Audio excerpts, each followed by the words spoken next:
Bonjour et bienvenue dans cette nouvelle vidéo. C'est la troisième vidéo que je fais en partenariat avec la Cipel sur ma chaîne YouTube.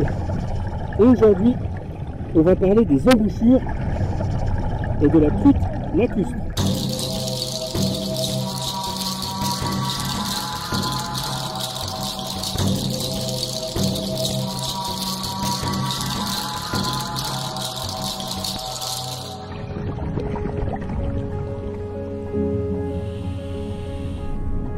Alors là, je me trouve en plein centre d'une embouchure.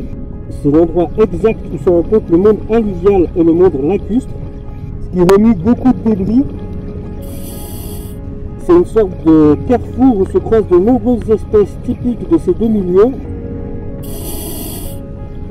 Évidemment, la plus emblématique pour le moment, c'est la truite lacustre.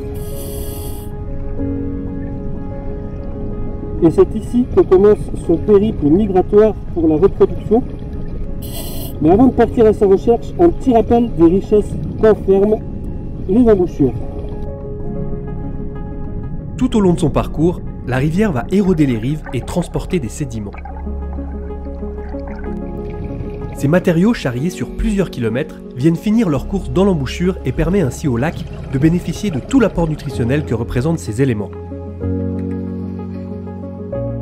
On voit d'ailleurs très distinctement la différence entre l'eau du lac très claire et l'eau de la rivière chargée de sédiments. En surface, tous ces matériaux déposés peuvent former des roselières et de petits îlots qui seront colonisés par plein d'invertébrés, qui eux-mêmes favoriseront la présence de différentes espèces d'oiseaux. Les embouchures concentrent une très grande biodiversité.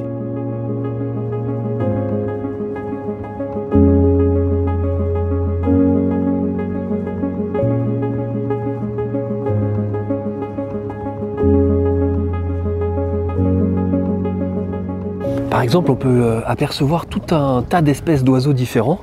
En ce moment, on est en hiver, donc c'est surtout des oiseaux hivernants et puis les sédentaires qu'on va voir dans les embouchures.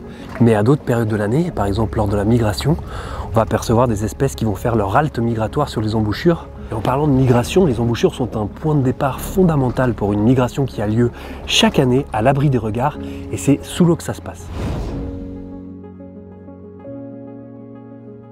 En général, on a plutôt tendance à imaginer les saumons qui remontent les rivières pour frayer. Mais il existe d'autres espèces qui le font aussi chez nous, notamment la truite lacustre.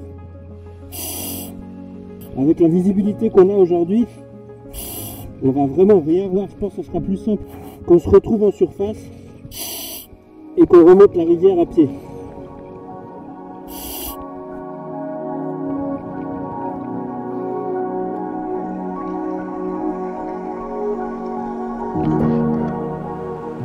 C'est donc au début de l'hiver, quand les premières crues arrivent et que la température de l'eau se refroidit, qu'on peut, avec un peu de chance, observer des truites lacustres remontant les cours d'eau pour frayer.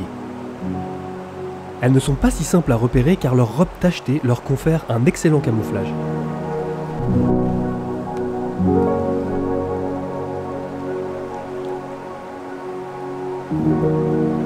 Elles remontent les rivières afin de retrouver l'endroit exact où elles sont nées. Une fois arrivées au but, les femelles créent une petite cavité dans les gravillons en remuant la queue au-dessus d'un endroit soigneusement sélectionné afin d'y déposer leurs œufs.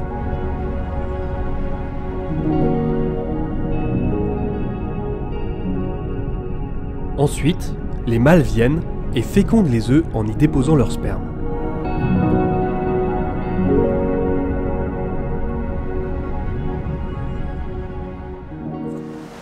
Et dès fin janvier, quand la fraise termine, les adultes redescendent les rivières pour rejoindre les profondeurs du lac jusqu'à la prochaine saison des amours. Ça, c'est quand tout se passe bien évidemment. Mais certains cours d'eau ont été canalisés il y a quelques années, ce qui a créé des obstacles parfois infranchissables pour les truites.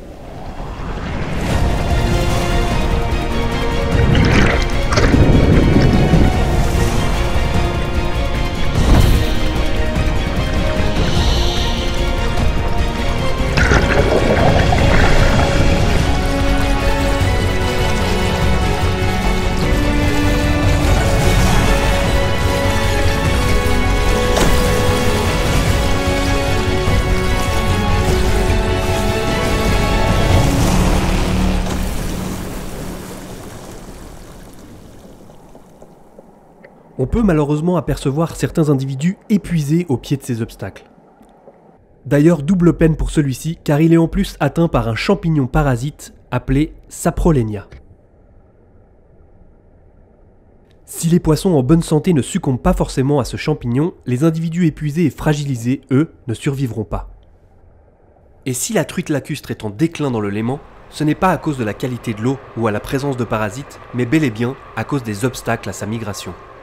Mais heureusement, depuis quelques années, les cantons, les villes renaturent les cours d'eau et créent des petites structures avec des petites ouvertures qui sont quand même beaucoup plus simples à franchir pour les poissons. Mais en plus de ça, la renaturation apporte de nombreux autres avantages. Non seulement c'est plus agréable pour les riverains, ça permet aussi de sensibiliser le public, mais en plus des zones de dégagement en cas de forte crue, des zones de débordement sont créées et tout ça favorise grandement la biodiversité.